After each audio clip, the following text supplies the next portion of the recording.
Pronto, Ju, pode dar o play aí. HIV, um vírus psicossocial. O HIV é um retrovírus que ataca células do sistema imunológico do organismo, linfócitos e glóbulos brancos. Integra-se ao material genético da célula atacada, estabelecendo uma infecção permanente. Os primeiros casos de AIDS no Brasil foram detectados em meados da década de 1980. A epidemia estava concentrada em populações de maior vulnerabilidade social, homossexuais, hemofílicos e usuários de drogas injetáveis. Mais de 30 anos de epidemia permitiram o desenvolvimento de formas de diagnóstico e tratamento amplos e precoces, conferindo aos portadores uma vida praticamente normal. Contudo, o estigma relacionado à doença não ficou no passado. Transtornos psíquicos são frequentes nesta população, na qual há maior risco de suicídio e de abuso de substâncias psicoativas. Muitos transtornos psicológicos podem ser desencadeados a partir de um preconceito social, o que gera baixa autoestima, isolamento social, abandono do tratamento e dificuldade de relacionamento afetivo. O aumento da sobrevida desses pacientes exigiu o desenvolvimento de estratégias multidisciplinares para a garantia das condições de vida, e também acarretou a emergência de novas questões psicossociais a serem vivenciadas, como as possibilidades de tratamento e a necessidade do fortalecimento da rede social de apoio para o enfrentamento do preconceito e discriminação, que ainda perduram na sociedade. O PV-HIV foi desenvolvido pelo Ministério da Saúde e é um manual do cuidado integral às pessoas que vivem com HIV pela atenção básica. Em 1985, no Brasil, para cada 26 casos de HIV, um era entre mulheres.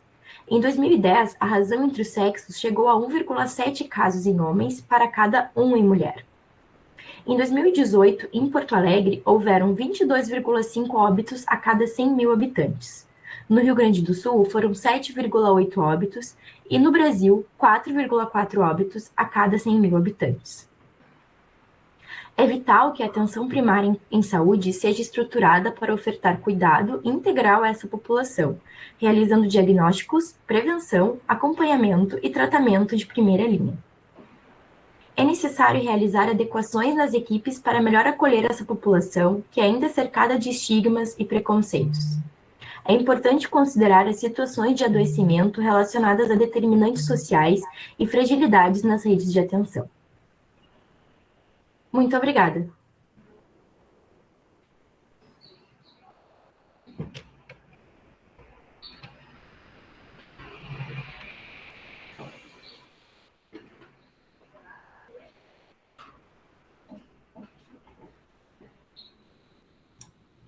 Obrigada, meninas. Podemos começar com a fala da Daila? Daila, cadê você? Estou aqui. Tá bom. Daila, por favor, se apresente para todo mundo aqui, né? Nem todo mundo já ainda te conhece, você. E você tem alguma apresentação ou é só contar a sua história? É só contar a história mesmo. Nem precisa. Super obrigada de novo, Daila, por você poder abrir um espaço na sua agenda para estar aqui com a gente. Capaz, eu que agradeço. Quanto tempo deu? Uns 15, 20 minutos. A gente vai até as 10h30, então estamos bem. Tá bem. Só para eu poder me organizar, então. Então, eu me chamo Daila, sou enfermeira da Secretaria Municipal de Saúde, eu atuo há 10 anos na secretaria, mas enquanto profissional que trabalha com a temática do HIV/AIDS há 15 anos. Bom, então, atualmente eu coordeno um serviço que se chama SAI Santa Marta, Serviço de Assistência Especializada. Esse serviço ele se transformou ao longo do tempo, né? E aí depois eu conto um pouquinho da história dele, porque a história dele está atrelado a essa proposta do seminário, né? Que é essa rede de atenção à pessoa vivendo com HIV.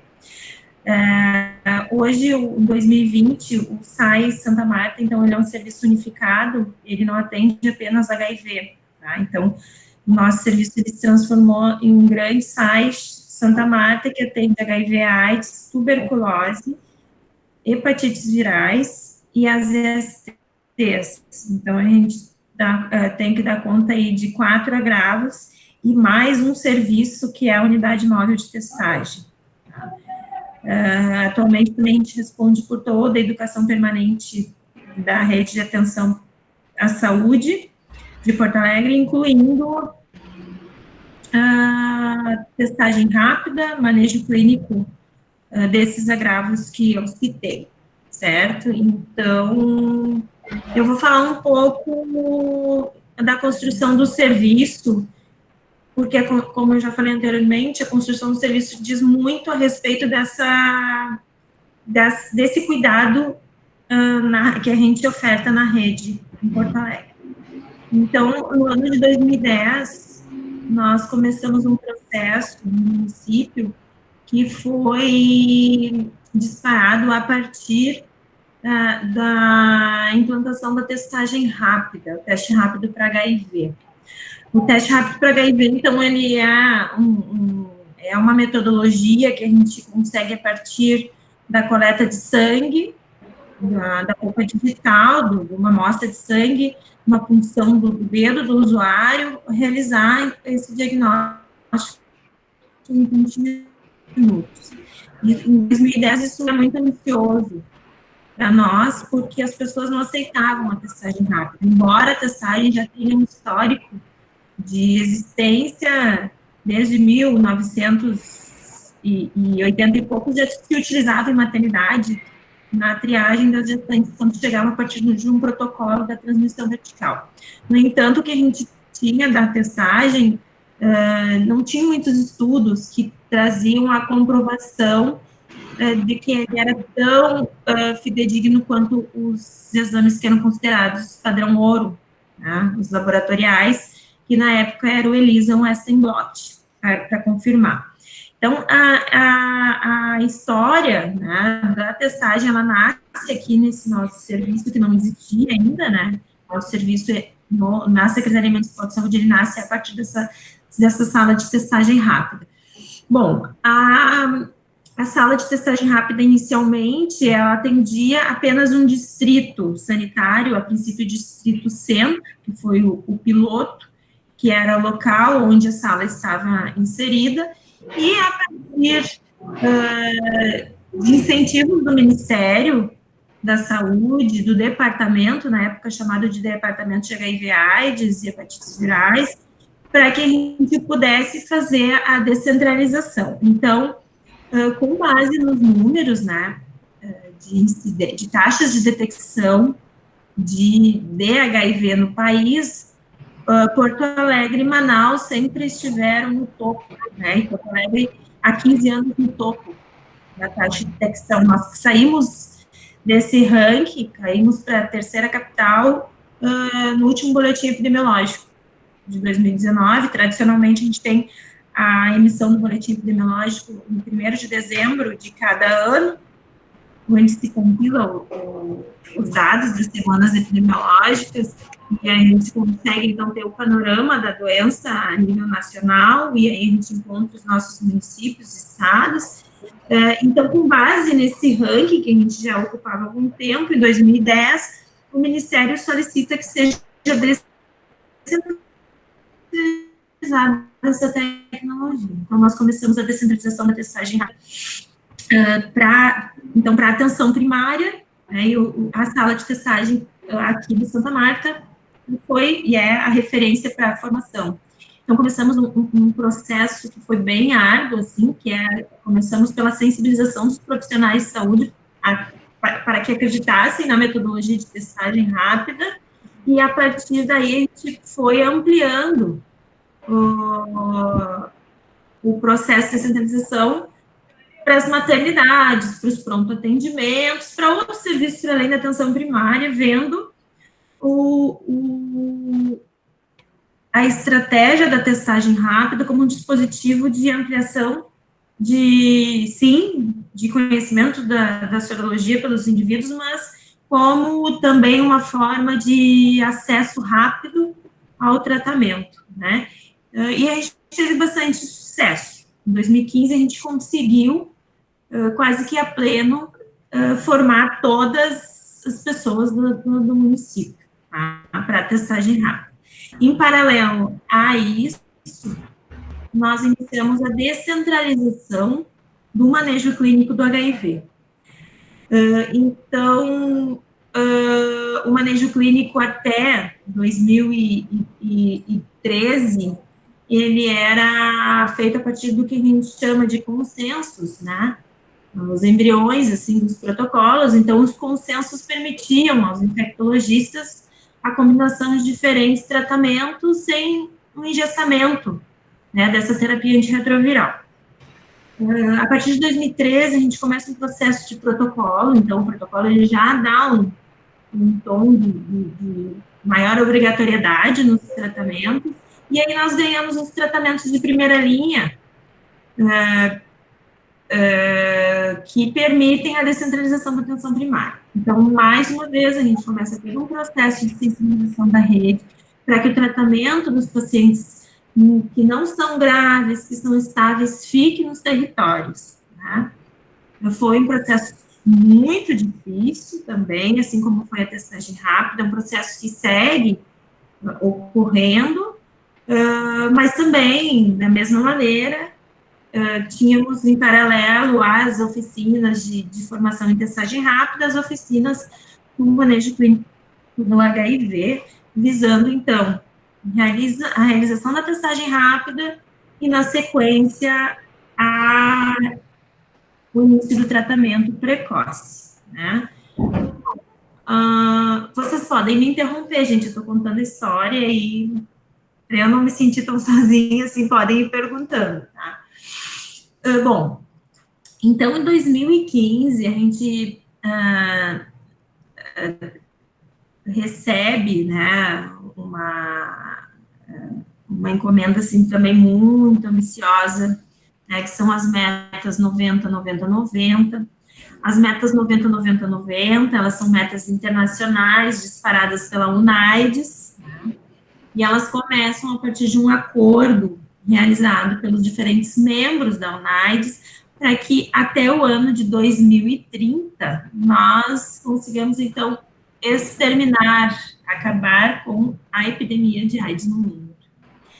Bom, então, o que diz essa meta, né? Essa meta, ela trouxe que até 2020 a gente já deveria alcançá-las, né? Ela diz que, o que é o 90, 90, 90?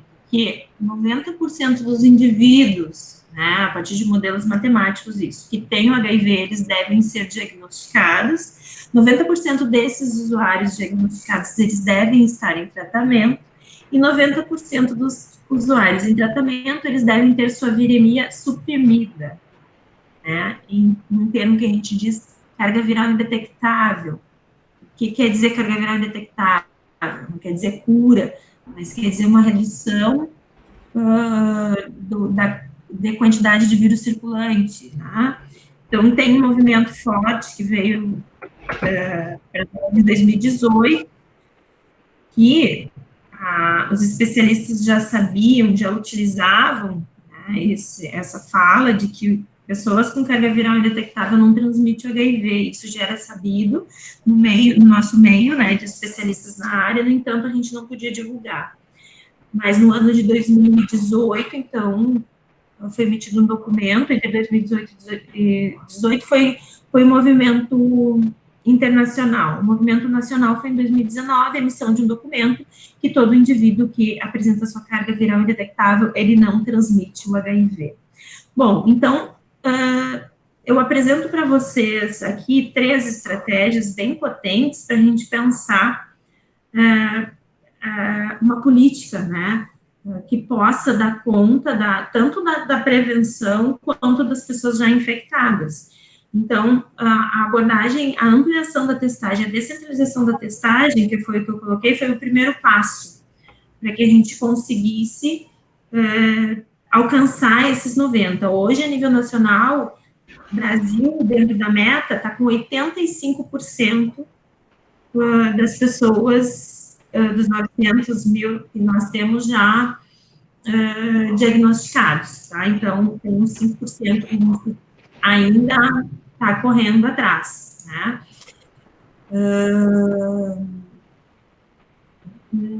Qual que é o nosso calo aqui no 90, 90, 90, né? A taxa de indetecção da última barra, nós já chegamos a 92, a gente já ultrapassou. Nosso problema, ele encontra-se na segunda barra, que é a gente conseguir colocar as pessoas em tratamento. A nível nacional, a gente tem um dado que fica em torno de 65%, não passa disso. Então, nosso problema está na vinculação dessas pessoas nos serviços para que elas realizem seus tratamentos. Então, quando elas vinculam, que é o caso desses 60 e poucos, elas atingem uma viremia de indetecção, que é o que a gente já tem, né, mais de 90 e poucos por cento das pessoas que estão em tratamento com suas cargas indetectáveis. Então, o nosso papel, pensando, né, nessa estratégia, nessa política de saúde, é conseguir o processo da vinculação. Seja a vinculação na atenção primária, que daí eu vou deixar mais para a Camila se debruçar, porque ela é a pessoa que está lá no território e pode falar dessa vinculação do paciente com HIV no território. Eu vou falar mais do serviço especializado. Então, no serviço especializado, a gente trabalha com os ambulatórios de adesão, né? Dentro do serviço, a gente tem um ambulatório que trabalha com todo, com a adesão, que é um processo complexo, né? Essa palavra adesão, ela pode ser utilizada para diferentes acompanhamentos, diferentes patologias, mas para nós é uma palavra muito marcada e muito estudada, porque ela engloba diferentes articulações no serviço para que esse paciente, de fato, eles tenha essa retenção, né?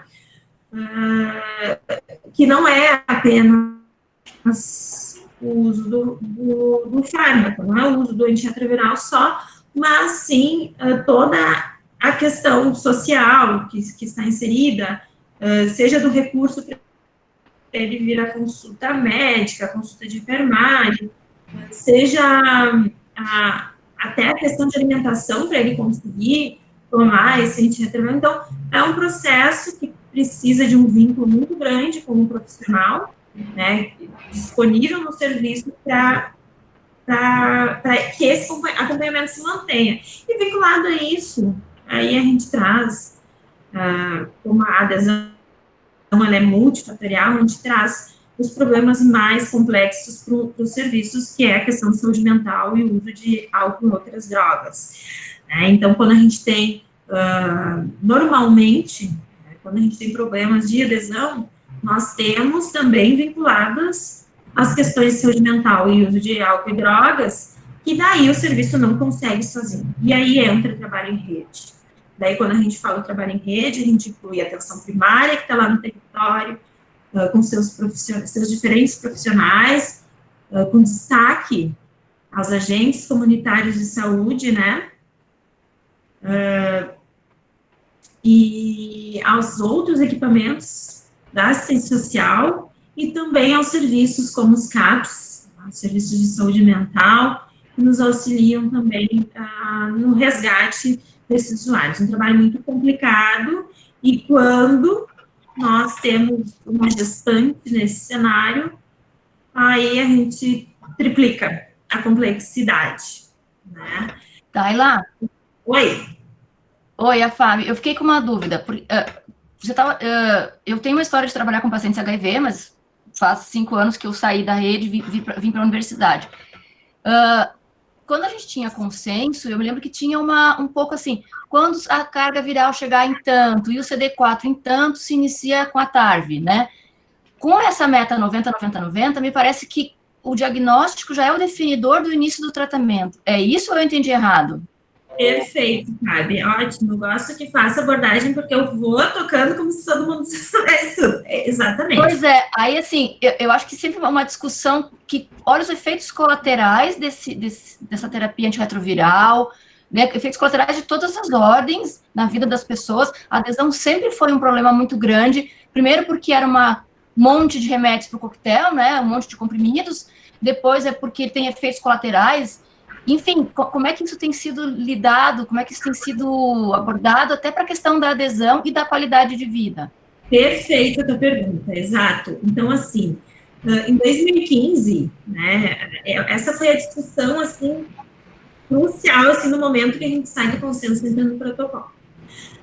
Foi estabelecido o tratamento para todas as pessoas, independente de CD4 e carga viral, se realiza o diagnóstico e já se inicia a terapia antirretroviral.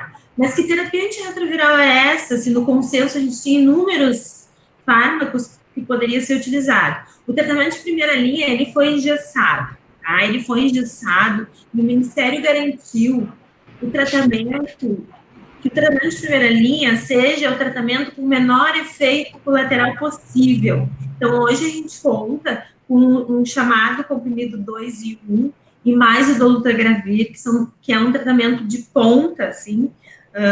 No passado, ele era um esquema de resgate, principalmente o dolutegravir, por ser um medicamento muito caro. O Ministério conseguiu fazer uma compra gigantesca e um acordo, né, que caiu a metade do valor, o que possibilitou que a gente colocasse esse fármaco, o fármaco como a primeira escolha. Num primeiro momento, o protocolo iniciou com o comprimido 3 em 1, tá? Que é um único comprimido uma vez ao dia. O 3 em 1, ele contém 3 fármacos, né? No entanto, o que se observou foi uma série de efeitos colaterais e um medicamento que ainda poderia ter alguma interação com outros ou com o próprio usuário que tem já questões de saúde mental. No entanto, quando a gente conseguiu chegar nesse tratamento que é hoje o 2 em 1 e o dolutegravir, aí sim nós conseguimos de fato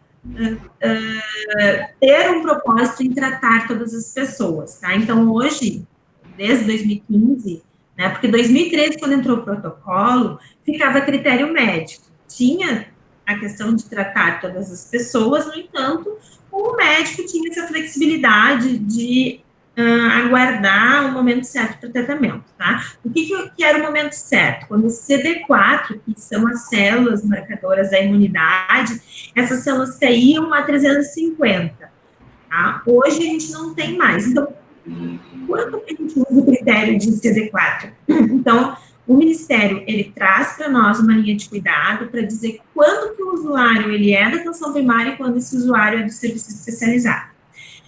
Hoje, Porto Alegre, então, trabalha da seguinte maneira. Quando eu tenho um usuário com CD4 abaixo de 350, ele não fica na atenção primária, ele vem para o serviço especializado. Ele é regulado a partir de um sistema que se chama DERCOM, e ele vem para o serviço especializado, porque entende-se que o uso desse tratamento de primeira linha talvez não seja suficiente, e aí isso deve ser avaliado por um infectologista especialista. Bom, mas também tem casos em que o paciente não tem o CD4 abaixo de 350, mas ele é co-infectado com outras doenças, como hepatite, tuberculose. Então, o tratamento de primeira linha, ele não pode ser dado sem uma avaliação de um especialista. Então, são situações também que ele vem para o serviço especializado, assim como a gestante, porque ela vai precisar realizar o que nós chamamos do pré-natal de alto risco. Alto risco não pelas questões da gestação, mas alto risco pela chance de contaminação desse bebê, tá? Então, esse protocolo, ele é atualizado anualmente, agora a gente está com uma última versão, e aí ele vem trazendo, inclusive, os dados, os estudos que comprovam, não só no nosso país, mas em outros países, os benefícios do tratamento precoce, né? E aí tem sim a consideração, como a Fábia falou, desses riscos em função dos efeitos colaterais, em relação aos benefícios do tratamento precoce. E aí a gente tem que lembrar que o tratamento precoce, ele não é só importante para quem está utilizando, para reduzir a sua carga viral e evitar as doenças oportunistas, mas sim para fazer a proteção também das parcerias sexuais dessas pessoas contaminadas, porque uma vez que eu tenho um indivíduo que é indetectável, ele já não contamina mais. Então, tem 2 benefícios, né? Eu estou protegendo quem usa antirretroviral e eu estou protegendo a comunidade também que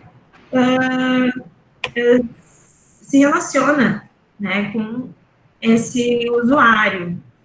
Então, hoje a gente tem uma simplificação muito grande, porque quando nós tínhamos os consensos era um pouco complexo, hoje o protocolo ele é simples, né, pensando, tem aí uma fala do Ministério, a política de AIDS, ela segue rigorosamente, né, o que é colocado pelo Ministério, o departamento, né, do Ministério da Saúde. Então, a gente já tem aí uma abertura de prescrição do tratamento das profilaxias para enfermeiros. Então, a gente acredita, a partir de falas do Ministério, que a médio prazo aí, esse tratamento de primeira linha, a gente acredita, isso não acontece ainda, tá? Possa ser feito por outros profissionais, não só os médicos, né? E aí, pensando um pouco nessa atenção primária que se encontra num processo aí de estruturação, de modificação, eu não sei dizer, não sei colocar bem o termo para o que a atenção primária está, e essa dificuldade que nós temos de consulta médica, talvez os usuários se beneficiariam bastante com essa prescrição. Quando eu falo das profilaxias, daí é um outro ramo que eu não vou me debruçar aqui, porque também é algo que rende bastante fala, mas quando eu falo em profilaxias, eu estou falando da profilaxia pré-exposição e pós-exposição, que é realizada em pacientes que ainda não têm o HIV, e hoje já tem liberação do Conselho de Enfermagem, do Ministério, para que o enfermeiro possa fazer essa prescrição. Mas pensando na mesma lógica, o tratamento do HIV em protocolo para todas as pessoas, sendo feito dessa forma, a gente amplia mais ainda o acesso precoce e imediato ao tratamento, que é uma meta internacional em que o Brasil aderiu e que o Rio Grande do Sul assinou, e Porto Alegre também, desde 2015. Eu não sei se eu respondi, Fábio. Sim. Estou pensando nos impactos disso, né? Para a vida das pessoas, enfim, para a rede mesmo. Acho que tem um grande ganho, que é poder tratar as pessoas no seu território, no seu espaço, né, na unidade básica. Estou pensando também, todas aquelas terapias, lembro que se usava Bactrim, se usava outras, para evitar as infecções oportunistas, né, quando o CD4 baixava muito. Enfim, isso tudo ficou meio que antigo, né, hoje é uma outra forma de pensar o tratamento do paciente com HIV. Isso. Bom, as quimioprofilaxias que a gente faz, as quimioprofilaxias, normalmente elas pegam uma faixa baixa, assim, 350, 200. Esses usuários, eles daí não ficam na atenção primária, porque daí são os usuários complexos, que são aqueles que têm chances de desenvolver, então, as doenças oportunistas, né? Então, esses vêm de serviço especializado, porque aí vão precisar, sim, da avaliação do infectologista, né? Mas o tratamento para aquele usuário que a gente chama estável, que tem esse CD4 acima de 350, que não requer nada além do que a terapia antirretroviral de primeira linha, ele pode sim ficar no território. No entanto, aí tem que ter também um olhar mais ampliado, porque a pessoa vivendo com HIV, ela não é só a terapia antirretroviral, tá? E aí, pode ser que nós não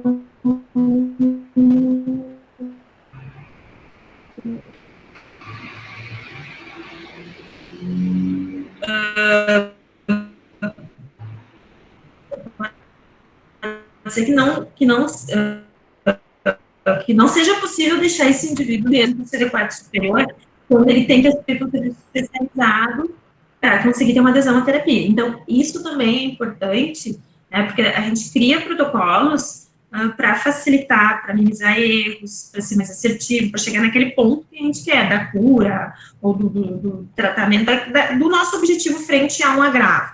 Só que o protocolo, ele tem que ter sua flexibilidade, e o profissional, quando aplica, ele tem que ter um olhar também para essas questões. Quando eu verifico que eu tenho um usuário no meu território, que ele não podem saber que ele tem HIV na comunidade, eu preciso deslocar ele. Então, esse é um exemplo também de paciente que pode estar clinicamente estável, bem, indetectável, mas que não vai poder consultar no território, que ele vai ter que vir com um serviço especializado, justamente por uma questão social, ou por outras, né, tantas, que é o vínculo com o profissional. Daqui a pouco ele não conseguiu fazer vínculo na sua unidade de saúde no seu território, e aí ele precisa de um serviço especializado, até porque no serviço especializado, os profissionais, né, eles têm um foco específico para esse agravo, e daqui a pouco eles vão ter outras estratégias para fazer com que essa adesão à terapia antirretroviral e ao tratamento em si, porque quando a gente fala adesão, é aquela série de fatores que eu coloquei já, para vocês vai estar mais, ele vai estar mais disponível, né, a adesão dentro de um serviço especializado. Então, pensando na rede, então, essa minha última fala é isso, né, a gente conseguir articular esses diferentes espaços do território, visando a demanda do usuário. Então, a unidade de saúde vai ter que conhecer bem esse usuário para ver se ele é, assim, de seguir seu tratamento no território ou não. Muitos pacientes não querem ficar nos seus territórios, então a gente recebe vários aqui no serviço que dizem, olha, eu não quero, eu preciso, à medida que ele vai ficando cada vez mais estável, ele vai espaçando as suas consultas. Hoje a gente tem pacientes que vêm uma vez ao ano no serviço, duas, né, as receitas, quando o paciente é estável, ela tem validade de 6 meses, às vezes ele vem só retirar uma receita, não precisa nem passar por consulta médica, o próprio enfermeiro já olha os exames, já vê que está tudo ok. Esse usuário, ele vem 2 vezes ao serviço e ele não quer ir na sua unidade de saúde, então ele acaba vindo direto ao serviço especializado, e a gente não faz também a assistência depois também que ele estabiliza, de retornar ele para a atenção primária, porque é um processo muito complexo, a gente não consegue, né, porque é dentro da linha de cuidado, ele entra nessa formatação de CD4, de co-infecções, ele, para entrar no serviço especializado, ele tem que ter esses pontos de corte, e aí o objetivo é que ao estabilizar, que ele seja devolvido para o seu território, para a sua comunidade. Só que a gente não consegue fazer esse trabalho, a gente conta com... no fim, eu nem falei, né, os profissionais que a gente conta aqui, depois eu cito para vocês. Mas, assim, a gente faz todo um processo de contato com os serviços e o usuário, ele não aceita voltar. Então, como eu comentei, então, dos profissionais, a nossa equipe é um pouquinho diferente, né, porque está com questão da atenção primária, a gente conta, então, com médicos infectologistas, enfermeiro, farmacêutico, psicólogo e assistente social. Então, essa equipe, ela tenta, de alguma forma, caminhar junto para, então, atingir 90. Sei, pensando... Não, acho que pensando nisso, assim, né, desse centro, desse serviço de atenção especializada, dessa equipe que é mais multiprofissional e que talvez consiga fazer uma linha de cuidado, né, oferecer mais alternativas, não que a atenção básica não consiga oferecer, mas o paciente HIV, ele tem muito essa característica, né, ele se sente mais acolhido num centro de especialidade. Vamos dizer, a gente tinha muito isso, muito forte, o paciente nunca queria ir para atenção básica, né, então, tem essa característica. Eu fiquei pensando, também os exames de carga viral, CD4, eles acabam ficando mais espaçados, né? Como é que fica os casos de resgate, que tem que fazer genotipagem, isso vocês continuam conseguindo organizar nessa especializada agora? Sim, inclusive, o nosso tempo de CD4 carga viral reduziu para 2 semanas, a gente tinha algo para mais de 40 dias, a gente não tem mais aquela precariedade, às vezes faltava kits, o usuário ficava meses, e aí a gente tinha que estar fazendo leitura de CD4 a partir de hemograma com linfócitos, porque era o que dava. A gente não tem mais essa escassez, a genotipagem também, dentro do protocolo, a gente tem os critérios para solicitação, de genotipada, mas a gente está verificando que esse tratamento precoce, ele está reduzindo, né? A gente não fez um estudo, a gente tem um estudo em andamento aqui, que é uma dissertação de mestrado, em que o estudante vai fazer a cascata do cuidado, essa, o 90, 90, 90, aqui dentro, tá? A gente em breve vai sair. Então, a gente vai ter mais palpável isso que eu estou falando. Mas, a partir da nossa observação, a gente verifica que os pacientes não estão ficando tão graves mais. E talvez isso esteja vinculado ao tratamento precoce, porque ele não chega mais aqui para nós naquelas condições que chegavam, por exemplo, há 15 anos atrás, quando a gente chegava.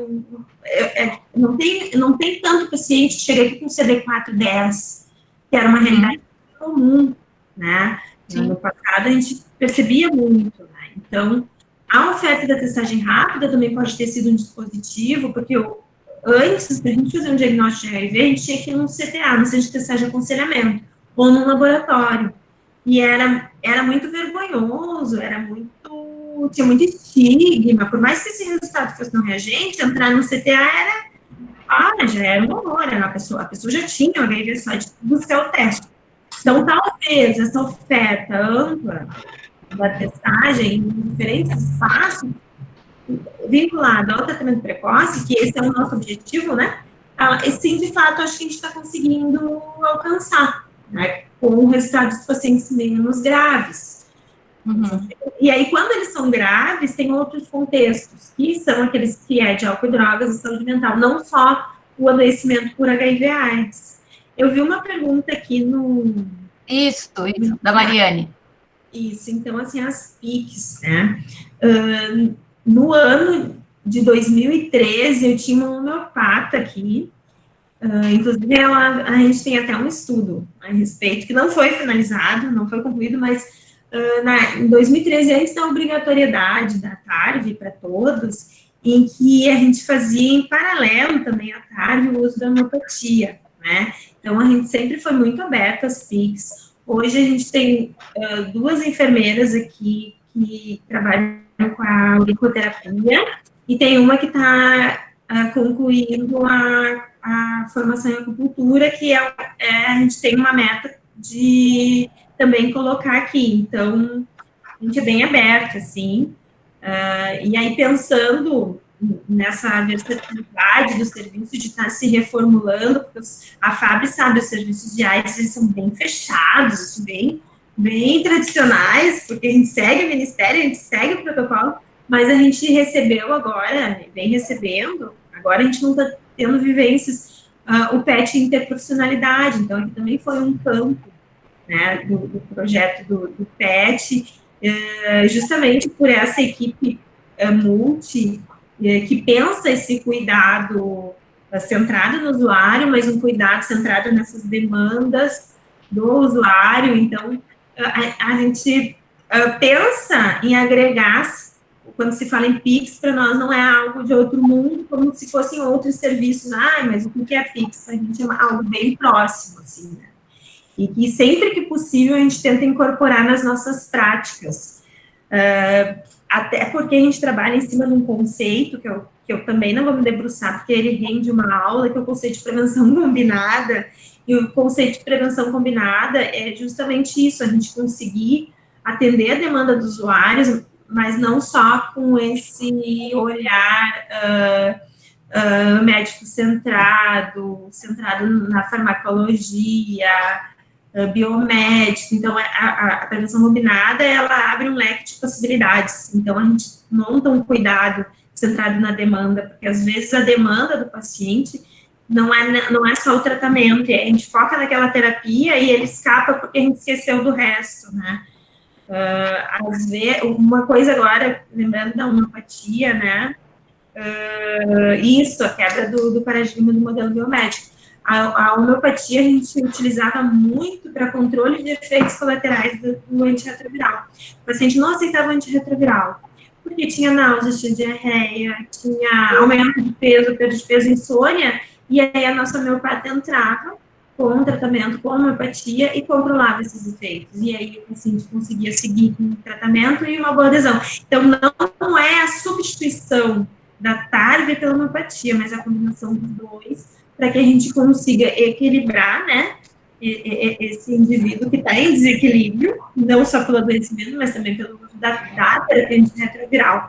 Né? Então, era muito bacana, ela se aposentou, ela ficou conosco 3 anos, e aí ela fazia esse trabalho muito bacana, e ela entrava logo no acolhimento, no início, quando o usuário fazia o diagnóstico, né, no momento de fragilidade, assim, então a gente sentia, assim, bem diferenciado, né? Hoje a gente está no momento da gestão em que as PICs, elas não são reconhecidas, né, mas a gente já viveu bons momentos com as PICs, espero que na próxima, ano que vem, a gente possa trazer à tona, assim, as PICs, porque elas englobam, né, recursos humanos, elas englobam uma outra política que se articula com a política de AIDS, é uma política que está com uma condução meio complexa na Secretaria de Saúde, mas eu sou bem idealista, assim, eu acho que o ano que vem a gente vai melhorar, porque era muito bom a gente poder ter essa alternativa, né, porque a gente sabe que não tem como tirar antirretroviral,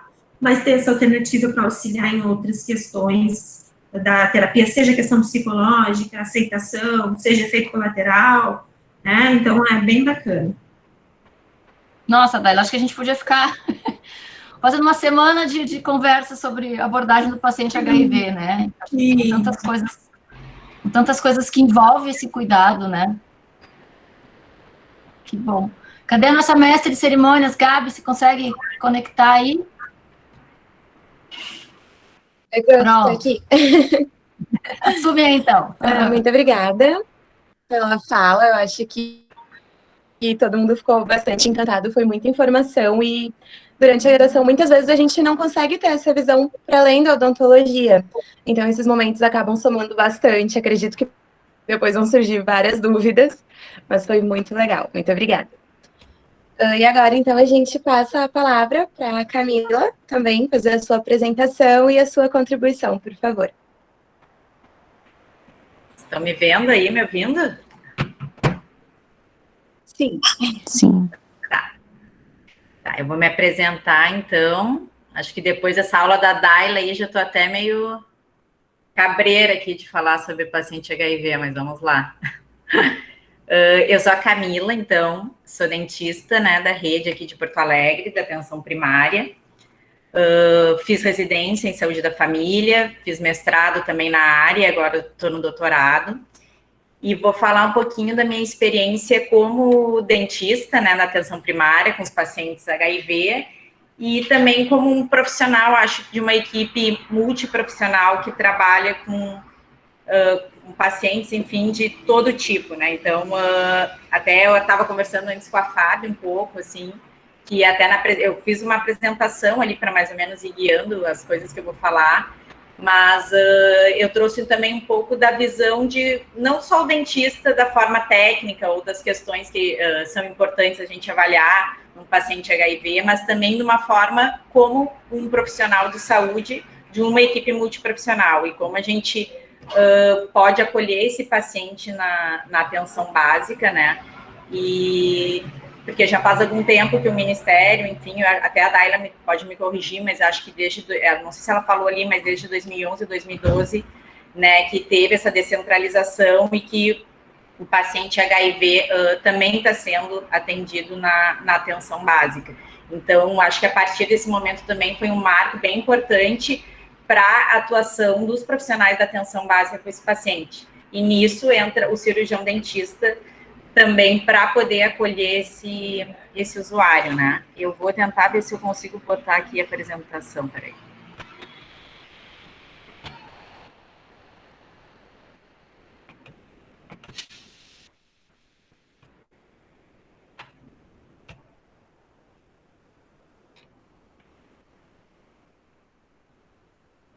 Aí, meio...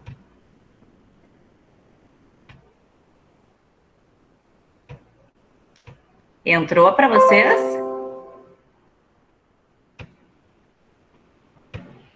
Sim, entrou. Tá. Então, aqui é só mais ou menos aqui mais ou menos as questões que eu vou trazer, que é a questão da descentralização, né, da atenção aos pacientes HIV, o cuidado, então, desse paciente na atenção primária, né, e depois falar um pouco da atenção à saúde bucal aos pacientes vivendo com HIV.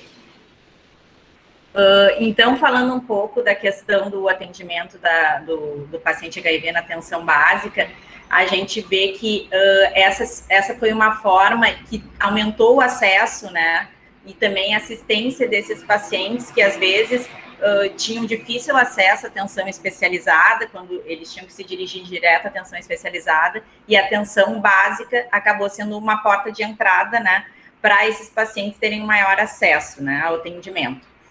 Então, como eu falei antes, o Ministério ele veio muito nesse olhar de fazer uma atenção voltada para a gestão compartilhada do cuidado desse paciente. Então, que seria entre a atenção primária e a atenção secundária, que são o centro de especialidades para atendimento desses pacientes, né?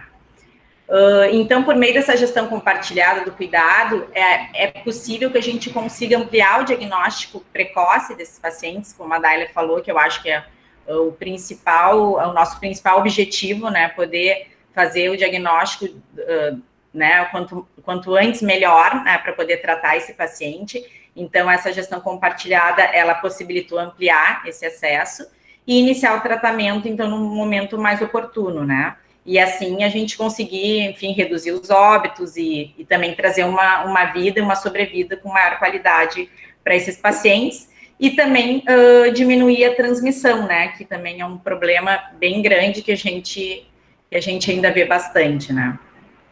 Então, ocorreu, pensando mais ou menos nessa linha, né, foi feita a descentralização das pessoas, do atendimento a essas pessoas, né, incluindo, então, o cuidado para o portador HIV nas atividades que são desenvolvidas nas unidades básicas de saúde, né, tentando, então, reverter esse modelo focado apenas no especialista, no infectologista, né, e também trazendo com isso um menor custo, né, e garantindo um cuidado integral para esse paciente. A partir disso, então, o Ministério, aqui no Rio Grande do Sul, também o Estado e o município, tiveram um esforço bastante grande, né, que eu acho que a Daila também falou, que eu acho que foi um ponto-chave, assim, que foi a questão da capacitação dos profissionais da atenção primária para a testagem rápida, né, e também, depois, principalmente dos profissionais médicos, para o acompanhamento dos pacientes na unidade básica, que, enfim, tem um protocolo e toda né, foi trabalhada essa questão, principalmente com os médicos, do atendimento na atenção básica. Mas a questão dos testes rápidos, então, eles fizeram uma capacitação dos profissionais de nível superior, então, os dentistas, enfermeiros e médicos, né, e acho que a testagem rápida facilitou muito esse diagnóstico precoce e facilitou muito o acesso desses pacientes para poder ter esse diagnóstico. E acho que, nesse momento, os dentistas também acabaram assumindo um papel bem importante, né, frente a esse cuidado, e trazendo um relato meu, assim, na minha unidade, a princípio, eu era a pessoa que mais fazia na unidade que eu estava antes, né, eu era a pessoa que fazia as testagens rápidas, então, ficava muito comigo a questão de fazer o teste, fazer o aconselhamento desses pacientes, né, então, até é um pouco por isso que eu falo para vocês, assim, a gente às vezes fica muito na questão, eu sou dentista, só vou cuidar da boca, e aí, às vezes, dependendo do local que vocês vão ir trabalhar, e principalmente agora, com a questão da descentralização, vocês vão acabar tendo que fazer outro tipo de, né, enfim, de cuidado ao paciente que não vai ser somente na cadeira odontológica. Então, e aí é uma questão que acho que é por isso que é importante a gente conversar também o papel do dentista dentro desse cuidado. Então, a testagem rápida, ela acabou, acho que, facilitando, né, essa questão do paciente. As unidades básicas de saúde também, elas têm preservativo feminino e masculino, que são distribuídos, né, para todos os pacientes. O paciente, também é importante a gente ter o cuidado de não ficar indagando esse paciente, quantos ele vai retirar, por que ele vai retirar, porque muitos ficam envergonhados, né. Então, é bom que a gente deixe distribuídos os preservativos, assim, de uma forma de fácil acesso para esses pacientes, né. O paciente não precisa se identificar, ele pode pegar, então, quantos preservativos femininos e tem masculino e feminino, ele queira retirar, né. Então, a testagem rápida que eu já falei, o aconselhamento também, então essas capacitações, elas também nos fornecem essa orientação, que para mim particularmente é uma parte bem difícil, assim, porque muitos pacientes já mais ou menos sabem que estavam correndo algum risco de ter a doença, mas alguns são pegos de surpresa, entre aspas. Então, a gente lida com inúmeras situações de reação frente a este diagnóstico.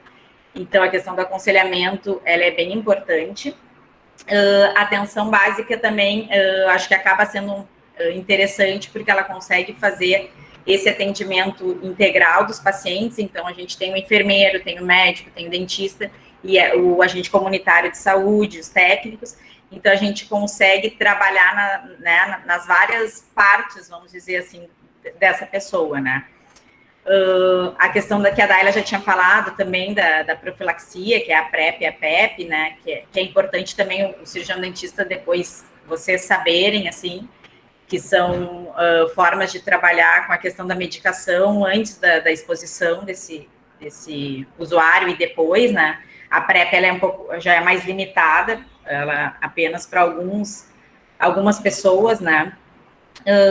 E também depois na atenção primária, como a Daila falou, já está se fazendo o tratamento de paciente, né, que aí vai muito depender da questão da carga viral, CD4, e enfim, né, então, mas esse tratamento já está sendo feito na atenção básica, e quando necessário, então, encaminhamento para atenção especializada.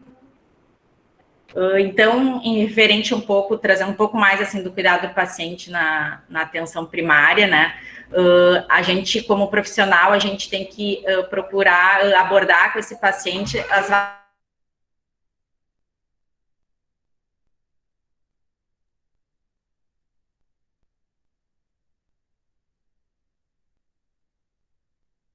por exemplo, a questão da alimentação é importante para facilitar quando o paciente deve tomar o antirretroviral, com que alimento, né? Porque é uma medicação que traz muito efeito colateral. Então, é importante essa questão da alimentação, né?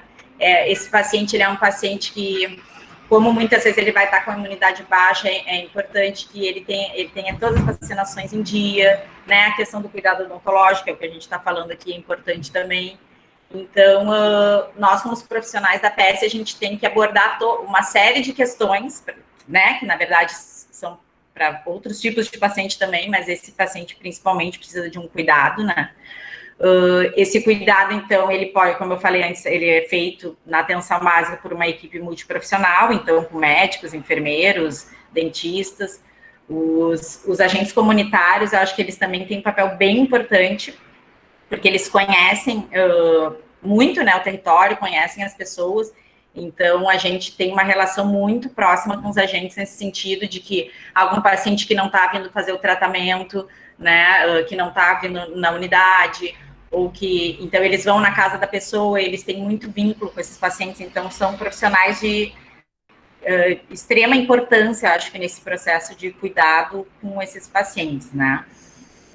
A questão do vínculo também, na minha opinião, que acho que é uma vantagem desse paciente estar na atenção básica, ela é super importante, assim, a comunicação e a fala com esse paciente, que eu até vou falar um pouco depois ali, que é o acolhimento, né, eles são pontos cruciais para a adesão do paciente ao tratamento. Então, a forma que a gente vai acolher no primeiro momento esse paciente, e a gente percebe isso com a prática também, vai ser de extrema importância para que ele faça adesão ao tratamento. Então, acho que aqui eu já falei um pouquinho. A gente também, eu botei aqui que é importante que o Telesaúde também desenvolve um trabalho bem legal de apoio, né, atenção básica, Então, a gente também tem essa porta aí de acesso, que é poder discutir com atenção especializada a qualquer momento que a gente tenha dúvidas, enfim, de pacientes que estão sendo atendidos. Só na atenção básica, o Telesaúde faz um trabalho bem legal de apoio também para a gente. Aqui eu coloquei o link ali da biblioteca virtual da PS, que lá também tem bastante material interessante para quem quiser acessar. Esse aqui, eu coloquei aqui, que é um guia do Ministério da Saúde, que ele é de cuidado integral às pessoas que vivem com HIV na atenção básica. Então, ele é um manual para se trabalhar com a equipe multiprofissional. Até na época que a gente fazia educação permanente, assim, a gente trabalhou bastante na nossa equipe, e foi bem legal, assim. Até eu escrevi ali, né, que é importante que essa equipe tenha disponibilidade para atender esses usuários, né, quando eles procuram a unidade. Então, mesmo que ele é o paciente HIV, muitas vezes ele vai acabar procurando a unidade em momentos que não estavam previstos, não estavam na agenda. Eles vão, por exemplo, vai aparecer um paciente relatando que na noite anterior um profissional do sexo teve relação com alguém, a camisinha estourou, e aí ele vai aparecer do nada ali querendo, enfim, fazer um teste rápido, querendo conversar, querendo tirar as dúvidas. E aí a gente tem que estar preparado para acolher esse paciente, e independente, né, do momento que ele apareça, assim. Então é bem importante esse momento de acolhida, né. Aqui eu trouxe um caso clínico que está até num desses protocolos aí do Ministério, que eu achei bem legal, de uma paciente que descobriu, né, a sorologia há muitos anos atrás, assim, durante a segunda gestação.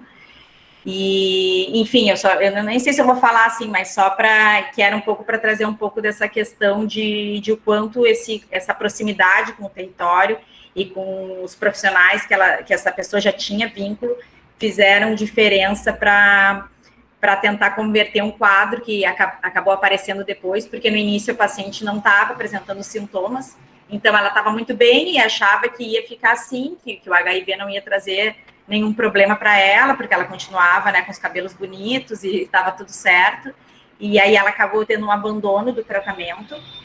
Esse é um caso real lá numa unidade do Rio de Janeiro.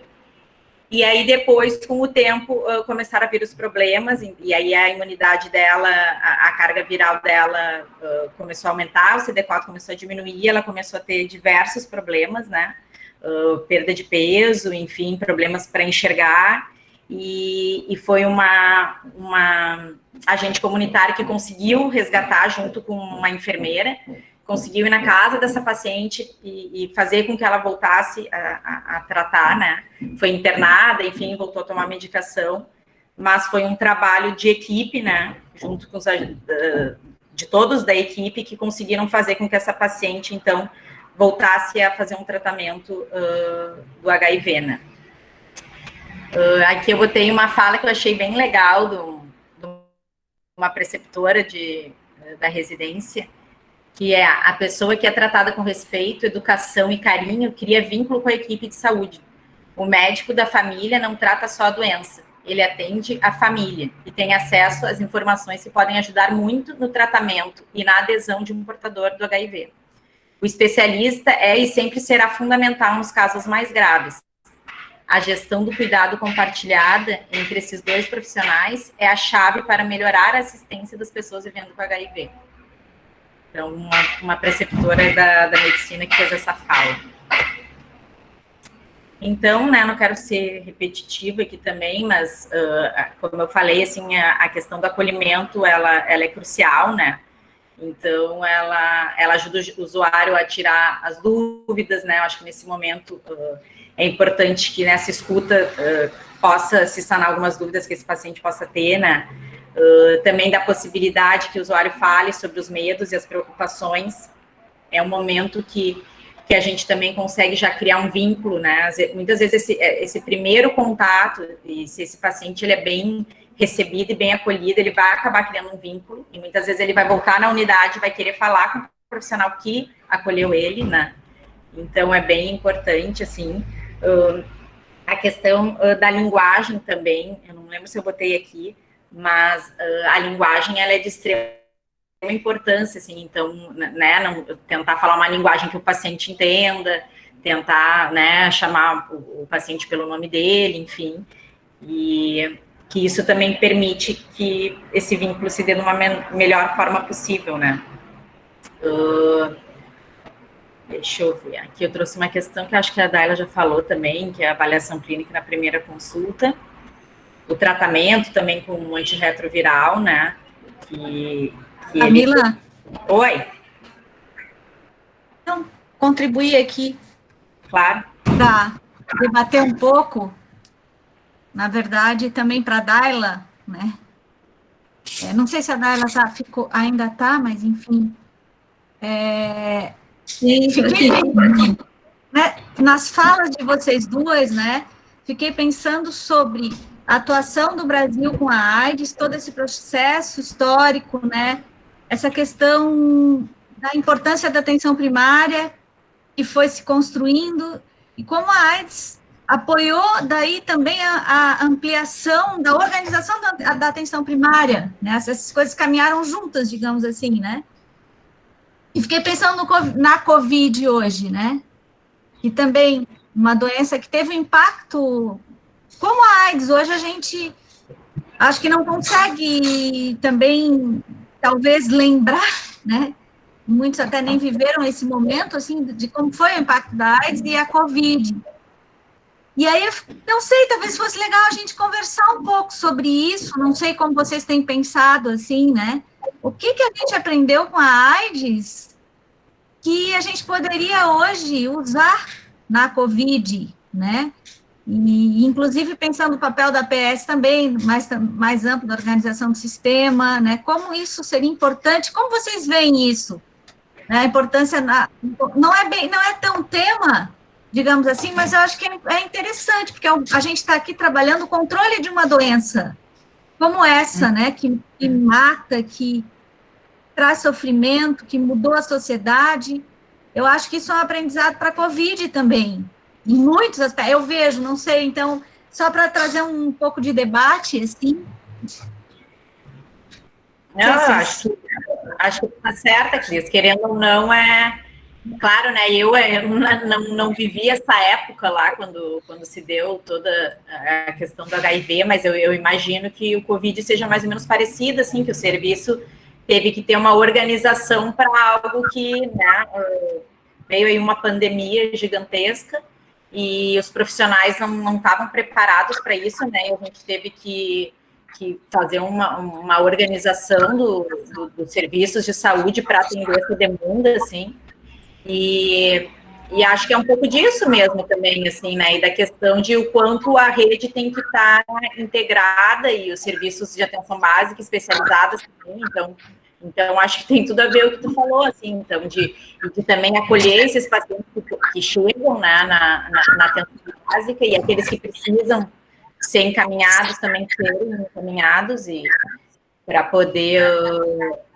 enfim, né, dar o maior cuidado para esses pacientes, porque a gente tem, o Covid, ele tem se mostrado bem louco, assim, então tem pacientes que a gente tem que tem nada ou quase nada de sintoma, e a gente tem pacientes que vêm a óbito, né, então, e aí, de fato, é isso, trabalhar com as famílias e também ter a gente, por exemplo, eu na atenção primária, que estou fazendo também bastante, estava fazendo, né, solicitação dos testes, assim, a gente vê que também tem muita resistência dos pacientes quanto à questão do isolamento, né?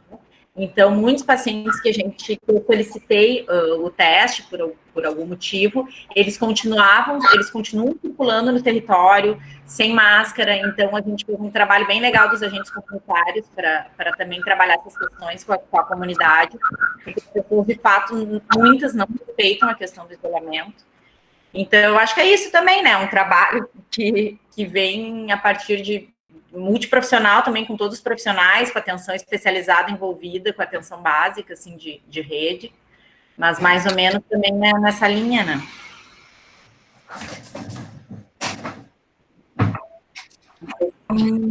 Esse paralelo, né, da epidemia do HIV com a pandemia do Covid é bem interessante, porque a gente tem características muito similares. pensando lá, né, no início, 1981, quando a gente tem a chegada de um vírus desconhecido, completamente desconhecido, de alta transmissibilidade, no entanto, de uma transmissão de forma diferente a que nós vivemos agora do Covid, mas essa insegurança, né, para os profissionais de saúde, para a comunidade, frente a algo completamente desconhecido, né? E outro fator que se assemelha bastante são os grupos. Hoje a gente não fala em grupo de risco para o HIV, mas a gente fala de grupo de risco para o COVID, que a gente tem pessoas mais suscetíveis ao contágio, à infecção e também ao agravamento, né, da doença. E aí isso, como a Cristiane pergunta, né, o que a gente aprende com a epidemia do HIV que a gente possa utilizar para esse momento atual, né? Então, assim, uma coisa que o Brasil, eu digo uma das poucas, né, mas que a gente fez bem, foi uma política organizada de AIDS. A nossa política, embora a gente tenha muitos déficits, pensando em SUS, em políticas do SUS, a política de AIDS ainda tem uma excelência e é vista a nível internacional como eficiente. Então, a gente conseguir aprender a partir dessa política que nós elaboramos para conseguir enfrentar o HIV/AIDS, que é uma política que tem esse olhar, que eu friso bem, que é multifatorial, que não basta a gente ficar buscando essa vacina, algo que venha combater o vírus, que não é só isso, né? E tem uma série de orientações que a gente precisa seguir, é algo que vem para ficar, e mesmo que tenha uma vacina, a gente vai... Os serviços de saúde, eles precisam, sim, estarem organizados, porque nós fomos pegos de surpresa, como em 1981, quando as pessoas não estavam morrendo porque não tinha nem o AZT, né? A gente não tinha nem máscara nos serviços. Em março, e a Camila está aqui para me ajudar, foi caótico, porque nós não tínhamos nem o acrílico para o atendimento das pessoas que chegavam nas nossas recepções, né? Então, a gente vive uma forma de transmissão um pouco diferente, mas uma mortalidade que na época, quando o HIV chegou, que não se sabia, foi tão intenso quanto, que as pessoas morriam de pneumonias, morrendo de infecções gravíssimas, né? E a gente não conhecia muito. Então, precisou muito estudo, e a área da pesquisa, e a pesquisa na área do HIV/AIDS, ela é bem consistente. A gente tem uma série de estudos bem desenhados por instituições potentes, assim, né, que nos trouxeram muitos resultados. Então, pensando um pouco também no Covid, eu acho que esse é o caminho, né, a gente também, a comunidade acadêmica, científica se organizar, para a gente entender um pouco melhor com quem que a gente está lidando, porque hoje o HIV/AIDS a gente sabe com quem a gente só não consegue curar, né? A gente ainda não tem muito se encaminhando, né? A gente já teve alguns casos, tivemos casos de sucesso na cura, mas coisas que não se mantêm, né?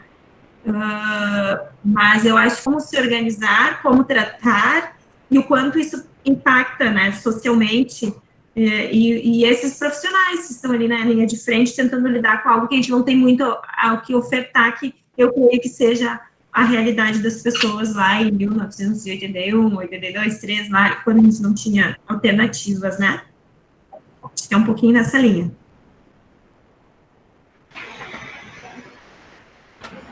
Estou pensando aqui, Camila e Daila também, né? O quanto a gente... Ai, Camila, desculpa, você não está apresentando.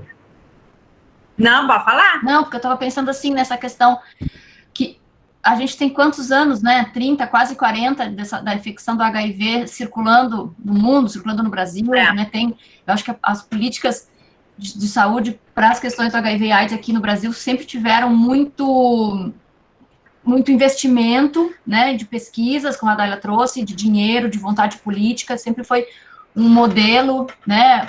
a ser copiado, como inspiração mundial, a questão da distribuição dos medicamentos, enfim, toda a estrutura que sempre acompanhou o cuidado ao paciente HIV, né? E eu acho que ainda fica para a gente aqui, assim, da saúde bucal, ainda um preconceito em relação ao atendimento dessas pessoas, né? Eu via isso muito de perto e acho que a gente ainda tem avançado pouco nessa discussão, de pensar assim, precisamos ter um EPI diferente, precisamos ter regras de biossegurança diferentes, né? Como se as regras, né? Eu sempre falei, sempre ouvi isso. A biossegurança ela é precaução padrão, né? Ela não é mais ou menos por suspeitar ou não de HIV. Então, sempre foi muito ruim essa relação dos cuidados em saúde bucal, das práticas odontológicas para os pacientes HIV. Então, se vocês pudessem discutir um pouquinho isso, assim, a gente já está chegando quase 10h20, chegando mais para o final da nossa conversa de hoje, mas trazer isso para os nossos estagiários, até porque eu acho que eu, pelo menos, é um assunto que eu sou apaixonada, eu estava aqui morrendo de saudade do tempo que eu atendia, que era equipe multiprofissional ainda, mas que a gente tinha os consensos, né? Então, chegando agora, 1º de dezembro, Dia Mundial de Combate ao HIV, a gente tinha muito envolvimento dentro do centro de referência, né? E era um lugar que tinha muito suporte social, então, cursos de pintura, coral, enfim, os pacientes viviam muito nesse lugar e tinha uma produção de vida junto com esse cuidado, né? Então, sou saudosa desse período. Mas trazer isso assim, como a gente conseguiria ultrapassar esse preconceito? Poxa, são 30, quase 40 anos, né, que a gente tem pacientes HIV entre nós, e por que a gente não consegue avançar nessa qualidade do cuidado em saúde bucal? Eu queria ouvir um pouquinho de vocês. Eu até trouxe aqui, deixa eu ver aqui para não me estender muito aqui, que eu tinha colocado aqui também, Fábio, eu vou só falar aqui, porque acho que eu ia abordar um pouco essa questão que eu acho que é a questão do julgamento, até botei nesse slide, né, lembre-se, eu botei ele bem, da gente tentar não ter esse julgamento moral, né, que eu acho que também faz um pouco parte, assim, do que tu disse agora, da questão do preconceito também, né, e esse julgamento de que, essa pessoa é um drogado, né? Essa pessoa é uma prostituta, enfim. Então, a gente também, como profissional, tentar se despir, não acho que seja também algo também muito fácil, mas tentar se despir de todos esses julgamentos morais no momento que a gente for atender um paciente HIV, né? Não ter, assim, uma prepotência, vamos dizer assim, e também ter um pouco de empatia em relação a essas pessoas, né? Então, é importante, acho, essa reflexão que tu trouxe em relação a isso, porque acho que isso é um dos pontos importantes para a gente poder fazer um atendimento melhor a esse paciente. Se a gente tiver preconceito e tiver julgamento, já não vai começar bem a coisa ali, né, o teu atendimento. Então, primeiro se despir dessas questões, eu acho que é um ponto bem importante, assim, né. Até botei ali, nós profissionais de saúde precisamos refletir e combater toda e qualquer forma de preconceito e discriminação contra esses pacientes, né. A questão também eu tinha colocado aqui do sigilo, né, que eu acho que para nós profissionais de saúde, acho que também na disciplina de ética, vocês devem falar também sobre isso, assim, mas é a questão do sigilo em relação a esses pacientes, assim, isso é um compromisso ético de nós profissionais, né, então a gente tem que também respeitar a questão do sigilo. Muitos pacientes vão chegar para vocês e vão dizer que não querem que ninguém saiba. Inclusive, às vezes, a gente é colocado numa sinuca de bico, porque alguns não querem que o parceiro saiba que o paciente é HIV, assim, então aí é toda uma questão que a equipe tem que trabalhar com esse usuário. A gente já teve, até há pouco tempo atrás, eu estava com um menino adolescente que, né, deu positivo para HIV e ele não queria, de jeito nenhum, que a namorada dele, que mora com ele, né, a companheira, soubesse que ele tem o vírus, assim.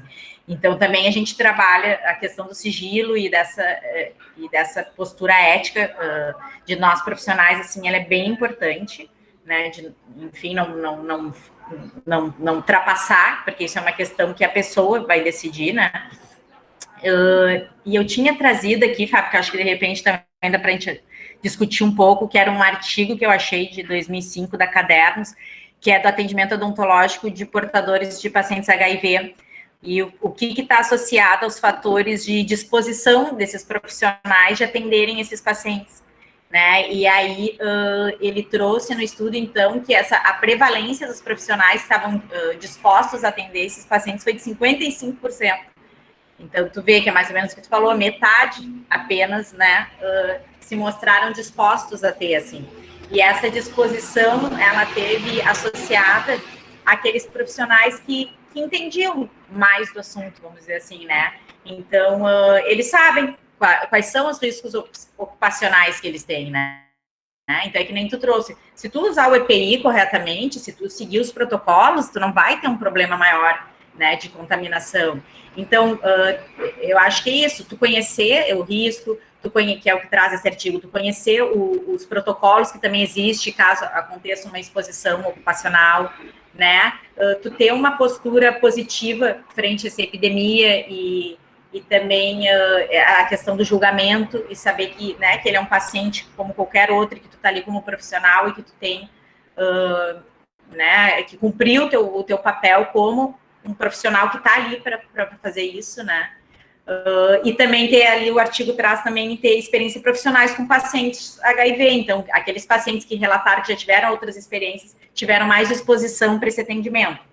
E, do contrário, aqueles dentistas que já tinham sofrido algum acidente, pérfuro importante, tiveram menor disposição, né? Então, até o artigo trouxe na discussão que os resultados mostram que o medo do contágio ainda é a principal fonte de ansiedade para os trabalhadores de saúde em relação ao atendimento desses pacientes, assim. Então, acho que um pouco isso, assim, o conhecimento, né, e a questão do preconceito são pontos chaves para que a gente possa, né, se despir disso aí e poder fazer um bom acolhimento e um bom atendimento desses pacientes, né. Não sei se a Dália também quer trazer alguma coisa em relação a isso. Sim, eu acho que a Camila trouxe pontos super importantes, assim, mas uma coisa que pode ser atrelado, né, à fala dela é a sensibilização, né, dos profissionais. O que a gente observa? Os profissionais que realizaram a formação da testagem rápida, eles já são sensíveis ao atendimento, falando de saúde bucal, tá? Eles já são sensíveis ao atendimento das pessoas vivendo com HIV. Eles já passam por um processo na formação em que a gente tem um eixo que trata do estigma e discriminação, na redução, né? Então, essa dificuldade que a Fábio traz, né, e tendo os alunos aqui da Odonto, passa por isso, pelo acesso à informação, o acesso à informação verdadeira, não aos mitos, porque quando a Fábio fala do EPI, né, das abordagens de biossegurança padronizadas, se a gente fala em hepatites, parece que está tudo tranquilo, né?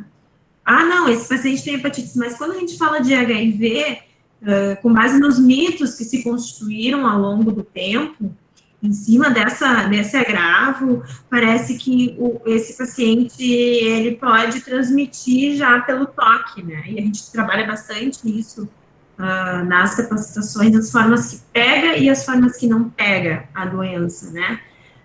Porque ainda é muito forte. Então, um ponto crucial e chave a ser trabalhado, acho que é bem a proposta desse seminário, né? Acho que as professoras aqui, elas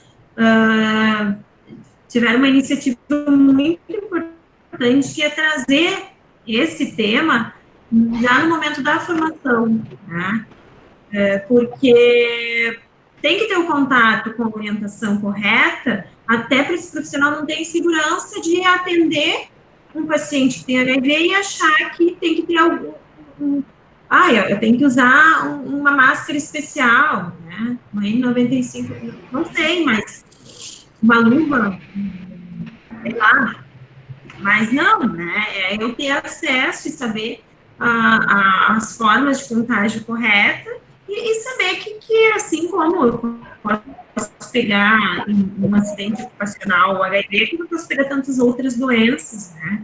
E o mais importante ainda, né? Em um caso de risco ocupacional, como a Camila colocou até no slide dela ali, eu tenho a possibilidade da profilaxia pós-exposição ao HIV feita até 72 horas após o acidente, com uma eficácia elevadíssima, acima de 96%, sendo que o ideal são 2 horas, mas a gente tem até 72 horas para tomar essa decisão de usar. Então, esse é o foco, é a formação e a sensibilização dos profissionais, não tem outra maneira, né?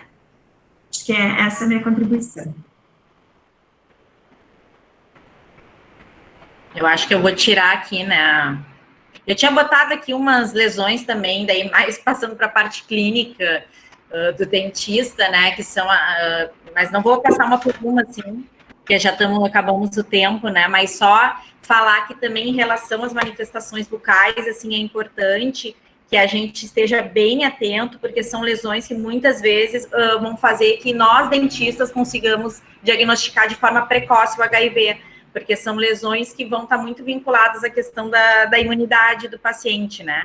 E também lesões que depois podem aparecer em pacientes que não estão fazendo o tratamento adequado, né, antirretroviral, e que também podem acabar se manifestando em boca pela questão também da imunidade. Então, acaba sendo um marcador clínico da falha do tratamento com o antirretroviral.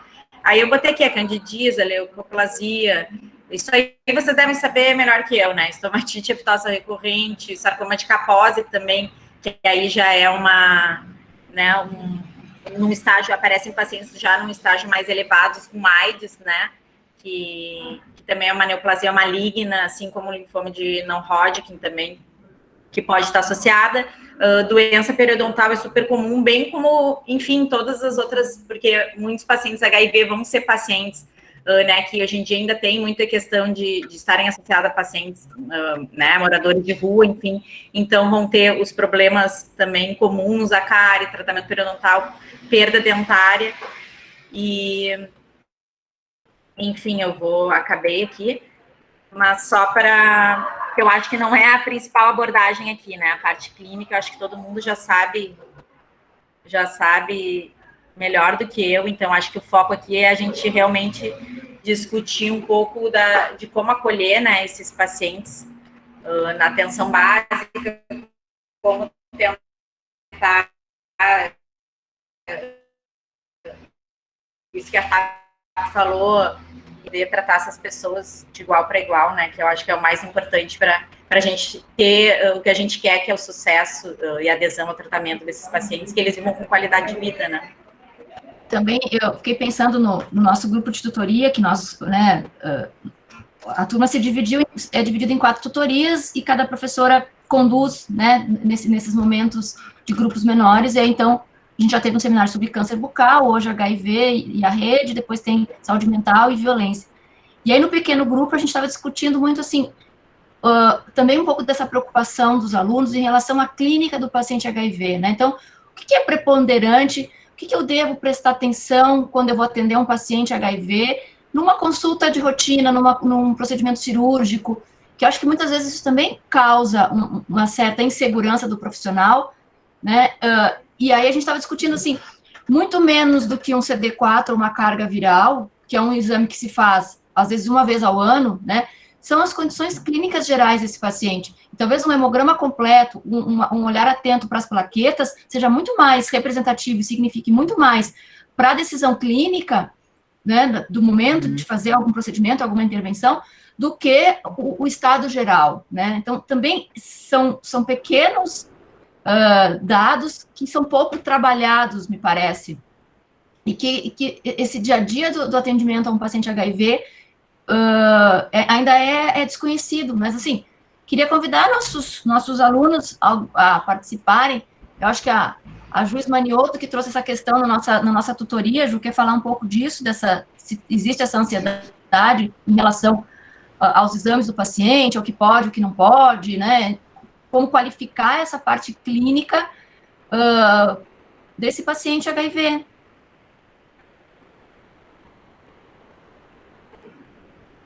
Convidei a Ju, mas pode ser outros, né, gente? Não, é só um convite. E só uma observação, né, Fábio? Na verdade, isso não é algo exclusivo de um paciente HIV, né? Porque Exatamente. a gente vai atender uma série de pacientes com um monte de problema crônico, agudo, enfim, onde a questão dos exames, elas vão ser, não só exame, medicação, o que o paciente chama de medicação para tu poder usar um anestésico, é paciente gestante, é diabético, é pressão alta, vou fazer extração, não vou tomar anticoagulante. Então, isso eu acho que também é uma questão que o profissional tem que estar atento, independente do paciente. Então, o paciente HIV, né, assim, né, que pode ter algum tipo que não está bem controlado, que pode ter algum tipo de alteração no hemograma, ele é um paciente que, assim como outros, a gente vai ter que ter um cuidado na clínica odontológica, né? Porque a gente faz procedimentos que exigem que a gente tenha esse cuidado, né? Procedimentos mais invasivos, né? E a Daila trouxe também a questão das hepatites virais, né? Então, assim, muitas vezes o dentista tem uma preocupação extrema com o paciente HIV, mas o paciente com hepatite C, que muitas vezes ele não tem o diagnóstico, né? É um diagnóstico que demora a ser estabelecido, até porque é uma doença de um percurso longo, e aí parece que isso está tudo bem, né? Então, trazer um pouco dessa realidade, desse cotidiano da clínica odontológica, como a Camila está falando. Os exames complementares, né, eles precisam estar mais presentes na nossa rotina clínica, frente a diferentes agravos, e não só nas especificidades do paciente HIV, né? Ou achar que eu acho que isso é um engano, né? Achar que o CD4 e a carga viral é que nos dizem o quanto esse paciente está apto a uma intervenção ou não, né? Muito menos do que o CD4 e carga viral é um hemograma, é um acompanhamento de plaquetas, é o estado geral do paciente, enfim, trazer um pouco dessa discussão também. Mas então, deixo a palavra aberta, se alguém mais, Prof. Vânia, Prof. Raíssa, Fernando, Cris, nossos alunos, que a gente está no final do nosso compromisso aqui com a Daila e com a Camila, né, para a gente fazer esse fechamento. A Prof. Vânia e o seu Antúrio. Vamos lá, Vânia. Bom, então eu e meu Antúrio cumprimentamos, né, ao grupo de tutoria e as colegas que estiveram conosco aqui pelas falas, né? Eu pensava aí durante vários momentos dessa fala, eu como uma jovem profissional lá no início do aparecimento do HIV/AIDS, o quanto a gente tinha dúvidas, quanto existia preconceito. Eu era doutoranda quando um professor meu fez praticamente um paciente que tinha um diagnóstico de sarcoma de Kaposi, quase que obrigou ele a assumir uma condição sexual que não seria necessária, não tinha nenhum impacto no diagnóstico, no tratamento, na abordagem desse paciente. Então, assim, foi uma longa trajetória, né, da saúde no acolhimento e na atenção desses pacientes. Parabéns, meninas, pelas apresentações de vocês e ao grupo.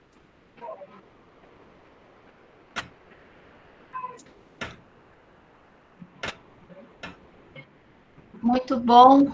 Estou colocando aqui no chat, né? Muito bom ouvir a experiência da Daila e da Camila, essa coisa do cotidiano do serviço, né? De como as políticas vêm impactando, mudando cenários, né? De cuidado, de atenção. Acho que fiquei pensando, hein, Cris, a gente levar essa discussão dos consensos aos protocolos, também na discussão de ética e bioética, né? Como isso se coloca em relação à beneficência, à autonomia. Acho que é um tema... Bom, eu sou encantada com o tema, então também sou suspeita de ficar falando aqui.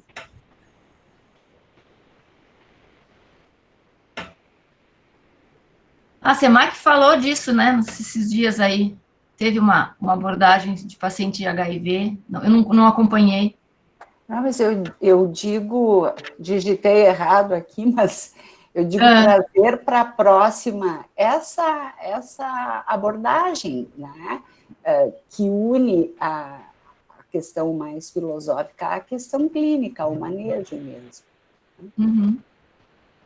eu acho que a questão clínica e a rede, né, porque parece que esse pano de fundo, né, dos itinerários terapêuticos, dos itinerários de cuidado, assim, ainda pouco explorados, né, ou pouco estudados.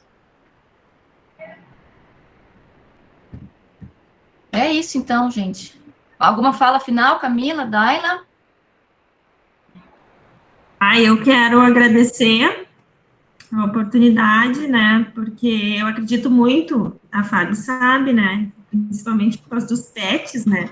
Sim. Então, eu acredito muito na formação, eu acredito nos alunos, porque eu creio que eles mudam esses processos. Então, todas as questões que a gente coloca aqui como deficitárias, principalmente no atendimento das pessoas, eu vejo como um dispositivo de mudança, isso que a gente está fazendo.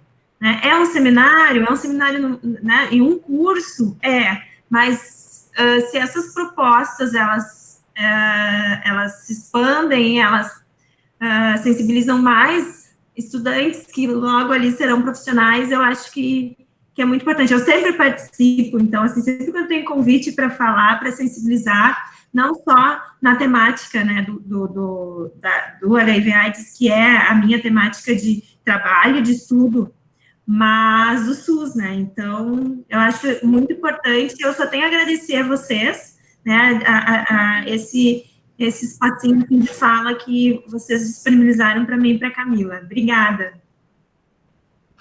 Obrigada, Daila.